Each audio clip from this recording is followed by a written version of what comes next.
డబ్బు, అనారోగ్యం, ఉద్యోగం, వ్యాపారం, అప్పులతో బాధపడుతున్నారా? మీకోసమే లాంచ్ యువర్ ఫ్యూచర్ ప్రోగ్రామ్.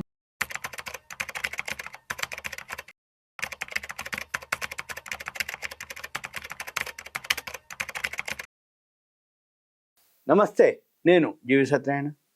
ఈ వీడియోలో దుబాయ్లో మన వాళ్ళందరూ కూడా ఎక్కువ శాతం ఈ మధ్య కాలంలో మనం వింటున్నాం ఎక్కువ ఆస్తులు అక్కడ కొంటారు. అంటే ఎందుకు కొంటారు? ధరలు తక్కువ, లేకపోతే ఏంటిది? మిడిల్ క్లాస్ వాళ్ళు కూడా కొనుక్కోవచ్చా అనేది దీంట్లో అన్నమాట.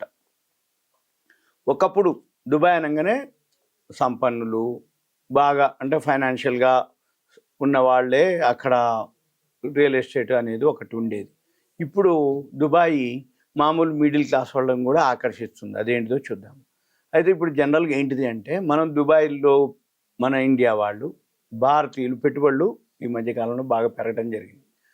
అక్కడ ఇళ్ళు, అపార్ట్మెంట్లు, విల్లాలు కొనుక్కోవటం జరుగుతుంది. అయితే ఈ దుబాయ్లో మన భారతీయులు ఏదైతే ప్రాపర్టీ కొంటుర్రో వాళ్ళు ఎలా కొంటుర్రు, ఎందుకు కొంటుర్రు, కారణాలు ఏంటిది, దుబాయ్ తోటి మనకి ఏమైనా రాయితీలు ఉన్నాయా దుబాయ్లో ఏమన్నా, లేకపోతే అక్కడ పెట్టుబడి పెడితే ఎంతవరకు సేఫ్ అనేది మనం చూద్దాము. ఇప్పుడు దుబాయ్లో పెట్టుబడి పెట్టడానికి ఎక్కువ మంది మన భారతీయులు ఆసక్తి చూపటం, అక్కడ ఇళ్ళు విల్లాలు కొనటం, అయిన తర్వాత అక్కడ రియల్ ఎస్టేట్ని మన వాళ్ళు అంటే ఆ రియల్ ఎస్టేట్ ఆకర్షించబడటం ఒకటి. అయితే అక్కడ ఎప్పుడైతే ఒకప్పుడు ధనవంతులు చేసేవాళ్ళు ఉండో, ఇప్పుడు అందరూ కూడా అంటే బాలీవుడ్ తారలు, పెద్ద పెద్ద వ్యాపార కుటుంబాలు మాత్రమే అప్పట్లో కొనేది. ఇప్పుడు పరిస్థితులు మారిపోయినాయి. ఎందుకు మారినాయో చూద్దాం. అయితే మన ఇండియాలో ఎవరైతే ఉండరో మధ్యతరగతి వాళ్ళు ఏంటిది, భారతీయ అంటే కొనుగోలు చేయడానికి కూడా ఆసక్తి చూపిస్తారు. ఈ దుబాయ్లో ఏవైతే ప్రాపర్టీలు ఉన్నాయో, ముఖ్యంగా ఇప్పుడు భారతీయులను ఎందుకు ఆకర్షిస్తున్నాయి అనే దానికి అక్కడ రాయితీలు ఏమైనా ఉంటాయా అనేది చూద్దాం. అక్కడ ఏంటిదంటే మెరుగైన అద్దె రాబడి. అంటే ఏంటి, దుబాయ్లో 6-7% వరకు రాబడి వస్తుంది, అంటే ఇన్కమ్ అద్దెకిస్తే. అయితే ఇది కొన్ని మధ్యశ్రేణి అపార్ట్మెంట్లో 9-10% వరకు కూడా వస్తుంది అనేది అక్కడ. అయితే మన ఇండియాలో మాత్రం ముంబై, ఢిల్లీ తోటి పోలిస్తే ఇది చాలా ఎక్కువ అన్నమాట. అయితే ఇప్పుడు ఈ ముంబై, ఢిల్లీ వీటిలో అద్దె రాబడి 2-3% సగటున. అయితే అక్కడ ఇంకొకటి, వడ్డీ రేట్లు తక్కువ, అక్కడ ఫైనాన్సింగ్ ఖర్చులు. అంటే దుబాయ్లో ఎవరైతే ఉన్నారో మనకి 5% వడ్డీ రేటుకే ఆస్తులు కొనుక్కోవచ్చు. ఇక్కడ ఇండియాలో అయితే మనకి హౌసింగ్ లోన్లు అవన్నీ కలిపితే 10% వరకు ఉంటాయి. అక్కడ వడ్డీ రేటు తక్కువ, ఆర్థిక భారం, ఈఎంఐలు తగ్గిపోద్ది. వడ్డీ ఎప్పుడైతే తక్కువ ఉంటుందో ఈఎంఐ తగ్గిపోద్ది. వడ్డీ తగ్గినప్పుడు మనకి అక్కడ రెంటల్ ఇన్కమ్ ఎక్కువ వస్తుంది, ఒకటి వడ్డీ తక్కువ. అంటే ఈఎంఐ తక్కువ, రెంటల్ ఇన్కమ్ ఎక్కువ. ఇక్కడ రెంటల్ ఇన్కమ్తో పోలిస్తే పర్సంటేజ్ తక్కువ, వడ్డీ భారం ఎక్కువ. అందుకని కొనుగోలుదారులు ఏం చేస్తారు, అక్కడికి పోతారు, అక్కడ కొనుక్కోవటం. ఇక రెండోది ఏంటి, ఇక్కడ మనకి ట్యాక్స్లు పడతాయి. దుబాయ్లో అద్దె మీద కనుక ఇన్కమ్ వస్తే దానికి ఎలాంటి ఆదాయ పన్ను ఉండదన్నమాట. అంటే ఏదైతే మనం ప్రిన్సిపల్ అమౌంట్ ఉందో, మూలధన లాభాలు, దానిపైన ట్యాక్స్లు ఉండవు. అందుకని ఏమవుతుంది, ఎవరైతే పెట్టుబడి పెట్టి అది ఎసెట్ కొనుక్కుంటారో వాళ్ళకి అది కూడా ట్యాక్స్ మిగిలినట్టే. ఇక తర్వాత ఫ్లెక్సిబుల్ చెల్లింపులు అనమాట. అంటే దుబాయ్లో తక్కువ లేదా 0 వడ్డీతో కూడా పేమెంట్ ఆప్షన్లు ఉన్నాయన్నమాట అక్కడ.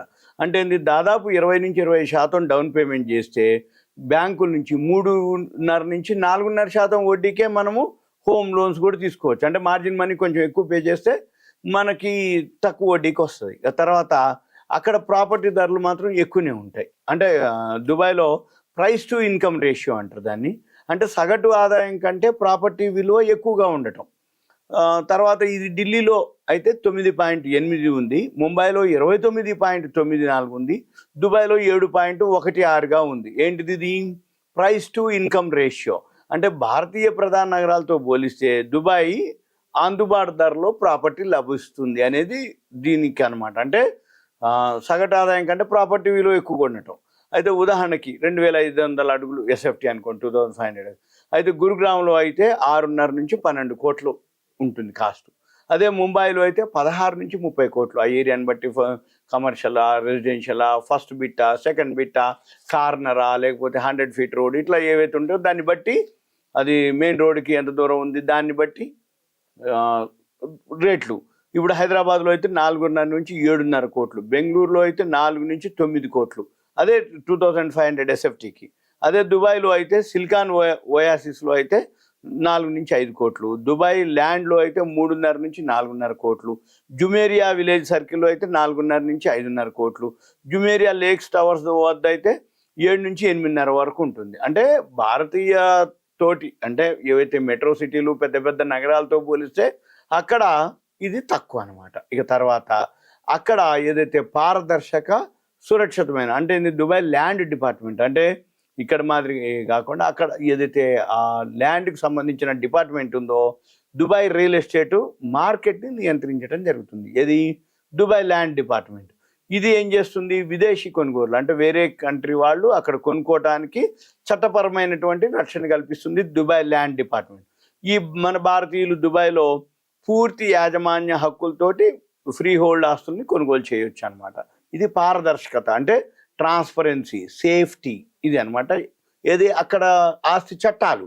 తర్వాత అక్కడ ఇన్వెస్టర్ ఫ్రెండ్లీ వీసా పాలసీ అంటే ఏంది, యూరోప్ ఏఈడి అంటారు, యునైటెడ్ అరబ్ ఎమిరేట్స్, అక్కడ దిర్హాలను అంటారు. ఇక్కడ మన రూపాయలు ఎట్లా డాలర్లు ఎట్లా అలానే దిర్హాలను అంటారు. అక్కడ సుమారు 7,50,000 దిర్హంలుకి 1.8 కోట్లు అనమాట. అంటే మన ఇండియన్ కరెన్సీకి దిర్హంలకు కన్వర్షన్ చేస్తే. అయితే అంతకంటే కనుక ఎక్కువ 7,50,000 దిర్హంల కంటే ఎక్కువ గనక ఆస్తులు కొనే వాళ్ళకి అక్కడ యుఏఈ రెసిడెన్సీ వీసాలు కూడా ఇచ్చేస్తారు. తర్వాత ఏఈడి 2 మిలియన్ల కంటే అంటే యునైటెడ్ అరబ్ ఎమిరేట్స్ 2 మిలియన్ల కంటే ఎక్కువ విలువైన ఆస్తులు కొన్న వాళ్ళకి 10 సంవత్సరాలు గోల్డెన్ వీసా కూడా ఇచ్చేస్తారు. తర్వాత ఇది ఏదైతే మన భారతీయ కుటుంబాలు ఉన్నాయో దీర్ఘకాలికంగా నివాసం ఉండటానికి, పని, విద్యా ప్రయోజనాలకి అది అందిస్తుంది అనమాట. ఇక తర్వాత ఈ కనెక్టివిటీ అంటే దుబాయ్ భౌగోళికంగా మన దేశానికి చాలా పక్కనే ఉంటుంది. డైరెక్ట్ ఉన్నాయి ఇప్పుడు ఫ్లైట్లు. అంటే మన ఇండియా నుంచి ఎక్కడి నుంచి అయినా కానీ డైరెక్ట్గా దుబాయ్లో దిగిపోవచ్చు. దానివల్ల ఏమవుతుంది, ఈ ప్రాపర్టీ విజిట్స్ కానీ మనం ఆస్తుల నిర్వహణ కానీ పోవటం రావడానికి కానీ ఈజీ అవుతుంది. ఇక కనెక్టివిటీ అనమాట. అంటే అదే కనెక్టివిటీ అంటే పోవటానికి రావడానికి. తర్వాత ప్రపంచ స్థాయి మౌలిక సదుపాయాలు ఉంటాయి అక్కడ దుబాయ్లో. అధిక నాణ్యత కలిగినటువంటి మౌలిక సదుపాయాలు, ఆరోగ్య సంరక్షణ, అంతర్జాతీయ అంటే వరల్డ్ అంటే ఇంటర్నేషనల్ స్కూల్స్, అవి సురక్షితమైన శుభ్రమైన నివాస ప్రాంతాలు, అవి బాగా మన భారతీయ కుటుంబాలని ఆకర్షించడానికి అదొక రీజన్. తర్వాత ప్రాపర్టీ ఆప్షన్స్. దుబాయ్లో ఏదైతే వివిధ బడ్జెట్ స్థాయిలో ప్రాపర్టీలు ఉంటాయి. అంటే మన రేంజ్కి మనవి ఉంటాయి, హై రేంజ్ ఉంటాయి. సౌత్ దుబాయ్, జుమేరియా, విలేజ్ సర్కిల్ వంటి అభివృద్ధి చెందుతున్న అంటే ఇప్పుడిప్పుడే డెవలప్ అవుతున్నటువంటి ప్రాంతాల్లో అయితే సరసమైన ధరల్లో అపార్ట్మెంట్లు కూడా దొరుకుతాయి అన్నమాట. ఇక ఇక పామ్ జుమేరాలో అయితే లగ్జరీ విల్లాలు కూడా దొరుకుతాయి. దుబాయ్లో ఏవైతే ఉన్నాయో మెరుగైనటువంటి జీవన ప్రమాణాలు, పెట్టుబడిపై రాబడే అవకాశాలు, వ్యాపార అనుకూల వాతావరణం, భద్రత, స్థిరత్వం వంటి అంశాలు ఏవైతే ఉన్నాయో మన భారతీయ మధ్యతరగతి వేతన జీవులు ఎవరైతే ఉండో వాళ్ళని ఆకర్షించడం జరుగుతుంది. ఇది అనమాట.